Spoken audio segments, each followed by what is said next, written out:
Facebook मेसेन्जरको प्रयोग हामी मध्येबाट लगभग सबै जसोले नियमित रूपमा गर्ने गर्दछौं। तर फेसबुक मेसेन्जरले समय समयमा विभिन्न अपडेटहरू ल्याइरहेको हुन्छ। अहिले पनि तपाईले आफ्नो फेसबुक मेसेन्जरलाई हेर्नुभयो भने त्यसको कलर चेन्ज भएको छ र नयाँ आइकनमा परिवर्तन गरिएको छ। त्यसैसँग फेसबुक मेसेन्जरमा विभिन्न नयाँ फिचरहरू पनि थप्दै गएको हुन्छ। आज मैले तपाईलाई यस्ता कतिपय नयाँ फिचर र सेटिङहरू बताउन गइरहेको छु जसले प्रयोग गरेर पक्कै पनि तपाईले आफ्नो फेसबुक मेसेन्जरको छुट्टै आनन्द लिन सक्नुहुन्छ। यदि तपाईले पनि यी फिचरहरूको बारेमा, यी सेटिङहरूको बारेमा जान्न चाहनुहुन्छ भने भिडियोलाई अन्तिमसम्म हेर्नुहोला। साथीहरु, यदि तपाईले यो भिडियोलाई YouTube च्यानल अन्तर्गत पहिलो पटक हेर्दै हुनुहुन्छ भने YouTube च्यानललाई सब्स्क्राइब गरिदिनु होला। साइडमा रहेको बेल आइकन प्रेस गरेर अल नोटिफिकेसन अन गरिदिनु होला, जसले गर्दाखेरि आगामी समयमा आउने यस्तै खालका भिडियोहरू मिस हुने छैन। नमस्कार, म कृष्ण घिमिरे आजको यो भिडियोमा तपाईलाई स्वागत गर्न चाहन्छु। ल साथीहरु, टपिक सुरु गरौँ।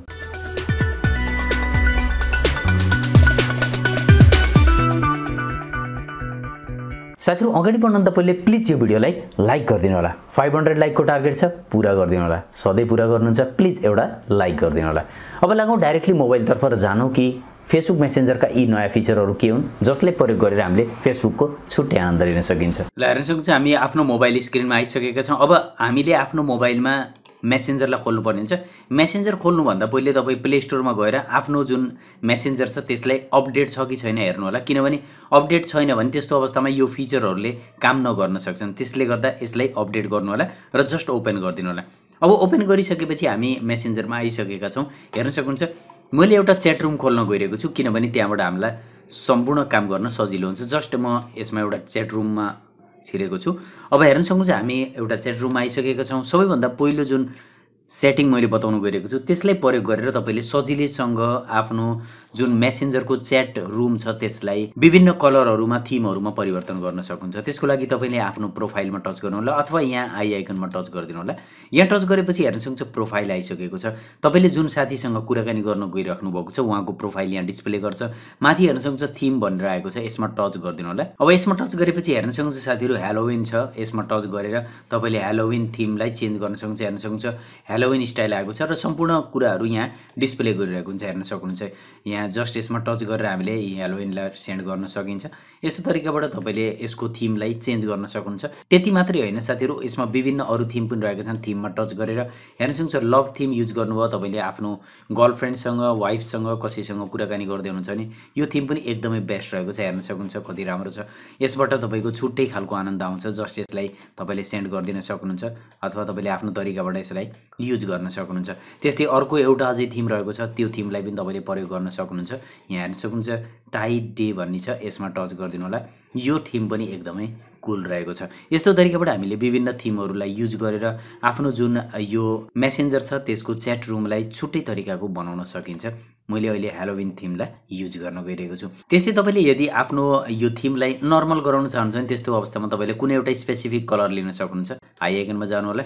विभिन्न कलरहरू रहेका छन्, जस्तै यहाँ तल हेर्न सक्नुहुन्छ, यहाँ विभिन्न कलर रहेका छन्। यसमध्येबाट जुन तपाईलाई सुटेबल लाग्छ त्यसलाई चुज गर्न सक्नुहुन्छ। जस्तै मैले यो ब्लू चुज गरेँ। अब सम्पूर्ण ब्लूमा चेन्ज हुन्छ। यहाँ हेर्न सक्नुहुन्छ सम्पूर्ण ब्लूमा चेन्ज भएको छ। यो नर्मल थिम बुझ्न सकिन्छ। अब सेकेन्ड मैले जुन दोस्रो सेटिङ बताउन गइरहेको छु जसलाई प्रयोग गरेर हामीले फेसबुक मेसेन्जरको छुट्टै आनन्द लिन सकिन्छ, त्यो भनेको यसको इमोजीहरू रहेका छन्। जस्तै अहिले हेर्न सक्नुहुन्छ मैले यहाँनिर पम्पकिनलाई युज गर्न सक्छु। त्यस्तै यहाँ टच गरेर तपाईले विभिन्न इमोजी सेट गर्न सक्नुहुन्छ। इमोजीमा जानु होला। इमोजीमा गइसकेपछि यदि लाइक चुज गर्नुहुन्छ भने तपाईले लाइक कमनली युज हुन्छ, यो साथीहरु सबैकोमा रहन्छ। तर तपाईले लाइकको ठाउँमा यदि अर्को चुज गर्न चाहनुहुन्छ भने त्यस्तो अवस्थामा तपाईले यहाँबाट जसरी यो चुज गरिदिन सक्नुहुन्छ। यस्तो तरिकाले तपाईले चुज गर्नु भने कुनै पनि बेलामा यो इमेजलाई सजिलैसँग तपाईले आफ्नो मोबाइलमा प्रयोग गर्न सक्नुहुन्छ च्याटिङ गरिरहेको अवस्थामा। अब अर्को जुन सेटिङ मैले बताउन गइरहेको छु त्यो एकदमै विशेष छ साथीहरु। कुनै पनि अवस्थामा तपाईले आफ्नो कुनै एउटा पर्सनल साथीसँग सिक्रेट कुराकानी गर्न चाहनुहुन्छ भने त्यस्तो अवस्थामा आई आइकनमा टच गर्नु होला। अलिकति डाउनमा हेर्न सक्नुहुन्छ यहाँ अप्सन रहेको छ go to secret conversation. Just यसमा टच गरिदिनु होला। अब सिक्रेट कन्भर्सेसन सुरु भइसकेको छ। तपाईले यहाँ जे कुराहरु लेख्नुहुन्छ, जस्तै हाई लेख्नुभयो गएको छ। हेर्न सक्नुहुन्छ यस्तो तरिकाबाट तपाईले विभिन्न जति पनि कामहरु यहाँ गरिराख्नुहुन्छ त्यो सम्पूर्ण कुराकानीहरु यहाँनिरबाट सेन्ड गर्न सक्नुहुन्छ। अब सिक्रेट कन्भर्सेसनको बेनिफिट के छ भने कुनै पनि अवस्थामा तपाईँ ब्याक जानुभयो भने यहाँ हेर्न सक्नुहुन्छ देखाइरहेको छ ब्याकमा पनि कृष्ण प्रसाद घिमिरे यो सिक्रेट कन्भर्सेसन यहाँ देखाइरहेको छ। अब मानिस कुनै पनि अवस्थामा तपाईँले यो कन्भर्सेसनलाई कुनै व्यक्तिलाई सेयर गर्न चाहनुहुन्न भने त्यस्तो अवस्थामा तपाईँ सजिलैसँग आई आइकनमा जान सक्नुहुन्छ, डिलिट कन्भर्सेसनमा टच गरिदिन सक्नुहुन्छ, जस्ट यसमा टच गरेर डिलिट गरिदिन सक्नुहुन्छ। यस्तो गर्नुभयो भने सजिलैसँग तपाईँको कन्भर्सेसन डिलिट हुनेछ। अब म ब्याक जान सक्छु, हेर्न सक्नुहुन्छ अब पुरानो कन्भर्सेसन यहाँ रहेको छ। यस्तो तरिकाबाट कुनै पनि अवस्थामा तपाईँले कन्भर्सेसनलाई युज गरेर डाइरेक्टली आफ्नो नजिकको व्यक्तिसँग पर्सनल कुराकानी गर्न सक्नुहुन्छ। त्यस्तै एउटा अझै फिचर यसमा के रहेको छ भने मानिस तपाईँले कुनै साथीसँग कुराकानी गर्दै हुनुहुन्छ र त्यो साथीले जथाभावी तपाईँलाई इरिटेट गरेको छ भने त्यस्तो अवस्थामा आई आइकनमा गएर म्युट गराइदिन सक्नुहुन्छ, जसले गर्दा त्यो व्यक्तिले तपाईँलाई कुनै पनि बेलामा डिस्टर्ब गर्ने छैन।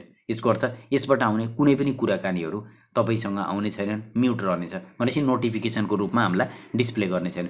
यसमा क्लिक गर्नुभयो भने कति समयको लागि यसलाई अफ गरिदिन चाहनुहुन्छ तपाईँले, until I turn it back on गरिदिनु भयो भने यो सधैँको लागि अफ हुन्छ।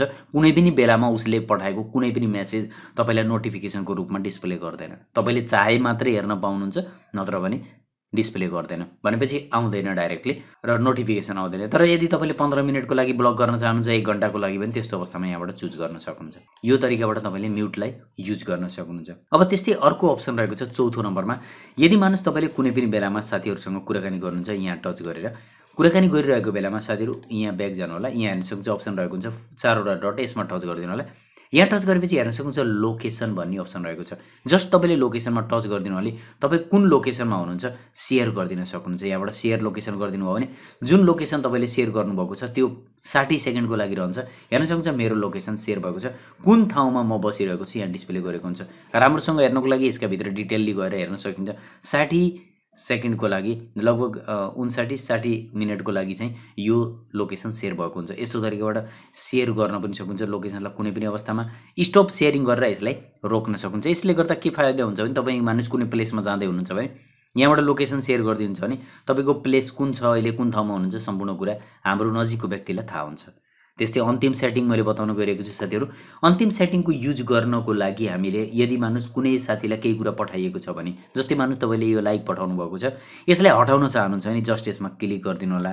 यसमा क्लिक गरिसकेपछि हेर्न सक्नुहुन्छ रिमुभ भन्ने अप्सन आएको छ। रिमुभका भित्र दुईटा अप्सन थपिएका छन्। जस्तै एउटा अप्सन छ अनसेन्ड। पहिले के थियो भने अनसेन्ड भन्ने अप्सन थिएन, हामीले यहाँबाट रिमुभ गरे तापनि डिलिट गरे तापनि अर्को साथीको स्क्रिनमा भने त्यो रहिरहेको हुन्थ्यो। तर अब अनसेन्डले के हुन्छ भने यहाँबाट रिमुभ गर्दा बित्तिकै त्यो साथीको स्क्रिनमा पनि रिमुभ हुन्छ र हाम्रोबाट पनि हट्छ। अनसेन्ड भनेपछि सेन्ड नगरेको भनेको।